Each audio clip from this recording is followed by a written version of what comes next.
துருவனுடைய வம்சத்திலே அங்கன் பிறந்தான். அங்கனுக்கு வேணன் பிறந்தான். அதில் அங்கன் நல்லவனாக இருந்தான். அங்கன் அதுக்கப்புறம் பிருது வேணன். அங்கனுக்கு வேணன் பிறக்க வேணன் நல்லவனாக இருக்கலை. அதனாலே வேணனே ரிஷிகளே சேர்ந்து அழிச்சுடுறான். இவன் இருக்கிறதுனாலே பிருத்திவிக்கு நல்லதில்லை என்று தெரிந்து அழிக்க, அதுக்கப்புறம் அவனையே கடைந்து அவனிடத்திலிருந்தான் பிருத்து மகாராஜா பிறக்கிறார். பிருத்துவினால கல்லி அதனால நிறைய பால் கறக்கிறாப்பில் கரையப்பட்டபடியால் தான் பிருத்திவின்னு இதுக்கு பேர் வந்தது. பிருத்து மகாராஜா கடைஞ்சு எடுக்கிறார். ஏன்னு சொல்கிறேன், இவனுடைய தந்தை வேணன் நல்லவனாக இருக்கலை. நல்லவர்கள் அரசாண்டால் பூமாதேவி வஞ்சனை இல்லாமல் எல்லா செல்வத்தையும் கொடுப்பாள். நல்லவர்கள் ஆளலேன்னு சொன்னால் செல்வத்தை எல்லாம் மறைத்து விடுவாள். நல்லவர்கள் இல்லாத போது செல்வத்தை கொடுத்தால் அது துருபயோகப்படுத்தப்படும், தப்பாக தான் உபயோகமாகும். அதனால தடுத்து பூமாதேவி வேண்டியதெல்லாம் ஒழிச்சுட்டா. பிருத்து மகாராஜா அவதரித்தார். அவர் ரொம்ப நல்லவர். இவர் தந்தை காலத்தில் தானே எல்லா செல்வமும் மறைக்கப்பட்டது. மறுபடியும் ஒரு நாள் பூமாதேவியை பார்த்து, இப்படி நீ மறைச்சியானா என் குழந்தைகள்லாம் எங்கே இருப்பார்கள், பிரஜைகளை நான் எப்படி பரிபாலனம் பண்ணுவேன்னு கேட்க, நல்ல ராஜா வரணும்னு தான் காத்துன்னு இருந்தேன், நீர் வந்து விட்டீர், இப்போ உனக்கு நான் வரம் தரேன். நானே ஒரு பசுமாடு ஸ்தானத்தில் இருக்கேன். பூமாதேவி சொல்கிறது, நானே ஒரு கோஸ்தானத்தில் இருக்கேன்.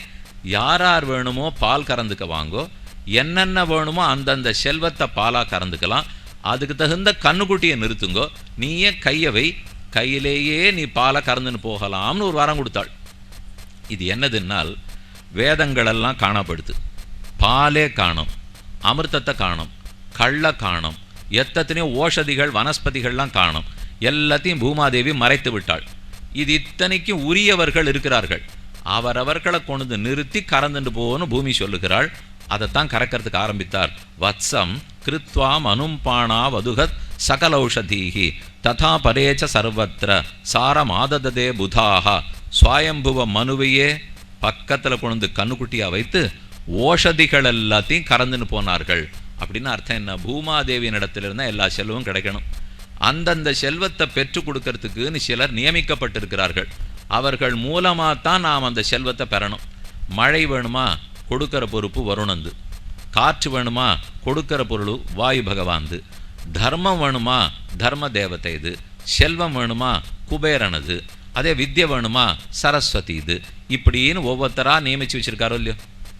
கண்ணன் பகவத்கீதையில் சொல்லும்போது, தேவான் பாவயத்தானேன தே தேவான் பாயவயந்துவா பரஸ்பரம் பாவயந்தா ஷேயப்பரம் அவாப்ஸ்யத. ரெண்டு பேரையும் படைச்சிருக்கேன் அர்ஜுனா, தேவர்களை படைச்சிருக்கேன். அனேன பிரசவிஸ்வத்வம், நீ கொடுக்க வேண்டியதெல்லாம் அவர்களுக்கு ஆகுதி கொடு, அவர்கள் கொடுக்க வேண்டிய மழை செல்வம் எல்லாத்தையும் உனக்கு கொடுப்பார்கள். ரெண்டு பேரும் இஷ்டகாம துக்கா இருந்துட்டு சந்தோஷமாக வாழுங்கோ அப்படின்னு சொல்லிட்டு போனார். நாம் கொடுக்க வேண்டியதெல்லாம் விட்டுட்டோம். அவர்கள் கொடுக்க வேண்டியது அதிவிருஷ்டி அனாவிருஷ்டி ஆயிடுது. ஒன்று ஓஹோன்னு கொட்டுறது, தை மாதம் மழை பெய்யுறது, யாருக்குமே தெரியல. மாசி மாதம் இப்போ மழை பெஞ்சாலும் பெய்யும் போட்டு கடல் மட்டமெல்லாம் உயர ஆரம்பிக்கிறதுங்கிறா. எங்கெங்கேயோ வெப்ப மாநில அதிகமாக போச்சுங்கிறா. ஆகாசத்தில் ஓட்ட விழுந்துடுத்து, சூரிய ஒளி நேரப்படும், உங்கள் தோலெல்லாம் எரிஞ்சுபட போகிறதுங்கிறா. எதுவுமே புரியல. கேட்டுக்க வேண்டிதான், நமக்கு தெரிஞ்சிருந்தால் சொல்லலாம். என்னமோ இயற்கையோட வீணாக வம்பு பண்ணிட்டு இருக்கோங்கிறது மட்டும் தெரியறது. ஆக மொத்தத்தில் இதுதான் உலகத்தினுடைய படைப்பு சக்தி பகவானை சேர்ந்தது. அதை புரிந்து கொள்ளாமல் போனோம்னா இப்படி ஆகும். எல்லா செல்வமும் பூமாதேவியின் இடத்தில் இருக்கு, அதை கறந்து வாங்கணும்.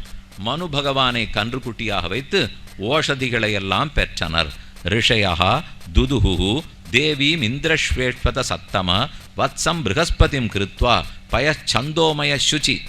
அடுத்தது வத்சம் வத்சம் கிருத்வா வத்சம் சுரகணாம் இந்திரம் சோமம் உத்வஹன். ப்ரஹஸ்பதியை கொண்டு கண்ணுக்குட்டியாக வைத்து வேதத்தையே கறந்து கொண்டு போனார்கள். அடுத்து வத்சம் இந்திரம், இந்திரனை கண்ணுக்குட்டியாக வைத்து சோமத்தை அமிர்தத்தை கறந்து கொண்டு போனார்கள். ஹிரண்மயேன பாத்திரேன வீரியமோஜோ பலம்பய தைத்தேயா தானவாவத்சம். பிரஹ்லாதன்கர் அசுரனையே கண்ணுக்குட்டியாக வைத்து சுரரிஷபம் சுராசவம் கள்ளை கறந்து கொண்டு போனார்கள். இப்படி ஒவ்வொருத்தரையா கண்ணுக்குட்டியாக வைத்து பூமியின் இடத்திலிருந்து எல்லா செல்வத்தையும் வாங்கிவிட்டா. அதனால செல்வத்தை கொடுக்க வேண்டியது பூமி. அவளிடத்துல பூமாதேவிங்கிற மரியாதையோடு இருக்க வேண்டும். மின்சாரம் வேணுமா, எல்லாம் வெட்டிக்க வேண்டியதான். தண்ணீர் வேணுமா, வெட்ட வேண்டியதான். என்ன போடணுனாலும் இப்போதைக்கு வலைத்தளம் வேணுமா, அதுக்கும் கீழே தோண்டினா தான் கிடைக்கும்.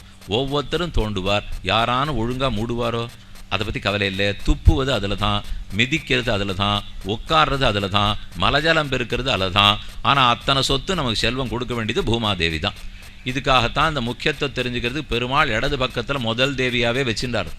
இந்த பக்கம் ஸ்ரீதேவி நாச்சியார் செல்வம்னால் அடுத்த அந்த செல்வத்துக்கு விளைநிலமே பூமாதேவி நாச்சியார்.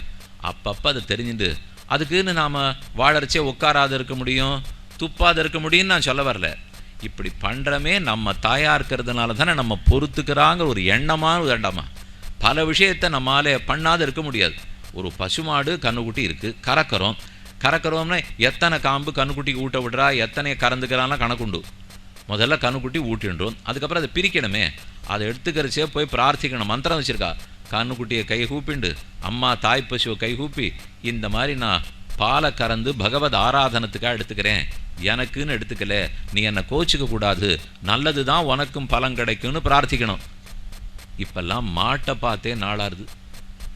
அப்படி இருக்கச்சே ஏதோ பசுமாட்டிலேருந்து கண்ணுக்குட்டி எடுக்கிறச்சே பிரார்த்திச்சுட்டு எடுக்கணும்னு உண்டா? துளசியை பறிக்கச்சே மந்திரம் உண்டு.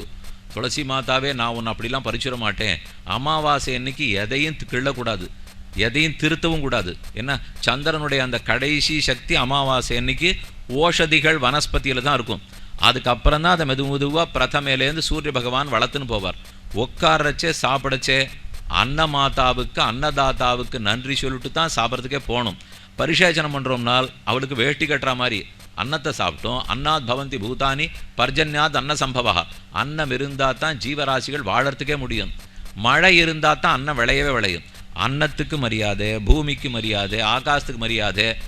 உலகமே இயற்கையை தொழும் உலகமாகத்தான் இருந்தது. கிரேக்கர்கள் எகிப்தியர்கள் காலமாக இருக்கட்டும், ரோமானியர்கள் காலமாக இருக்கட்டும், இப்போ இருக்கிற மதங்கள்லாம் கிடையாது. அப்போ எல்லாமே இயற்கை கடவுளர்களைத்தான் வணங்கிட்டு இருந்தோம். அந்த இயற்கைக்கு மேலே பிரம்மம்னு ஒன்றை ஏற்றுன்னு இருக்கோம். அவர்கள் இயற்கைங்கிற தேவத்தை வரைக்கும் வணங்கி கொண்டிருந்தார்கள். இப்படி தான் உலகமே இயங்கின்றது. நடுவாந்தரத்தில் ஒரு 1000 வருஷத்தில் சில மாறுதல், ஒரு 2000 வருஷத்தில் சில மாறுதல் என்று ஏற்பட்டிருக்கலாமே தவிர, அப்போ தான் அந்த கடவுள் பிருத்திவி அப்பு தேஜஸ் வாயு ஆகாசம் போய் அக்னின்னா கிடையாது, வாயுன்னா கிடையாது, ஏதோ ஒரு ரூபத்தில் இருக்கிறது, இல்லை அருவத்தில் இருக்கிறதுன்னு ஆயிடுத்தே தவிர, மற்றபடிக்கு மொத்த பேரும் தண்ணீர், காற்று, நெருப்பு, சூரியன், சந்திரன் இவர்களை வணங்குவதாக தான் இருந்திருக்கும். நம்ம வாரத்தினுடைய நாளை கூட கணக்கு பண்ணுங்களேன். ஞாயிற்றுக்கிழமையிலேருந்து ஆரம்பிக்கிறோம். உண்மையாக இப்போ ஏதோ திங்கக்கிழமையில் ஆரம்பிக்கிறார். திங்கக்கிழமை கிடையாது, முதல் நாள் ஞாயிற்றுக்கிழமை தான் முதல் நாள். நாம் ஏதோ ஆங்கில கணக்குப்படி போட்டு திங்கள் முதல் நாள், அது இருட்டிலேயே ஆரம்பிக்கிற சுவாமி. சந்திரன்னாலே ராத்திரி வேளையில் இருக்கிறவர், சூரியன்னா பகல் வேலை இருக்கிறவர். உங்களுக்கு எது வேணும் நீங்கள் தான் பார்த்துக்கணும்.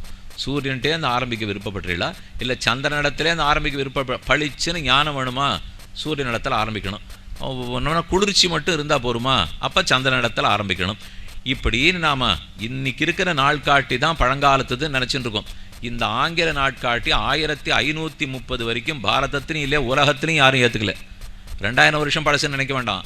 1500ஆவது ஆண்டு வரை இந்த நாட்காட்டியை ஆங்கிலேயர்களே ஏற்றுக்கல.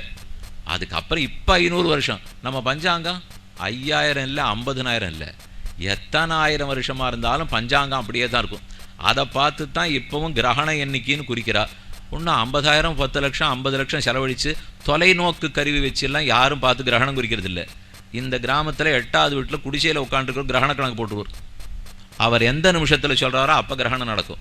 கிரகணம் நடக்கிறத துல்லியமாக குடிசையிலேன்னு சொல்கிறாரு. என்னால் செலவே இல்லாத கணக்கு பண்ணி வச்சுருக்கோம். செலவழித்து தப்பாக தெரிஞ்சு போயின்னா படுங்கோ, அவ்வளோதான் சொல்ல முடியும். செலவில்லாமல் நல்லதாக சொல்கிறோங்கிறோம். அதை கேட்டுக்காத போயிட்டால் பூமாதேவி தான் அத்தனை சொத்தையும் நம்ம கொடுக்கக்கூடியவள். அதை பிருத்து மகாராஜா கறந்து மக்களுக்கெல்லாம் ஆக்கினான்கிறது சரித்திரம்.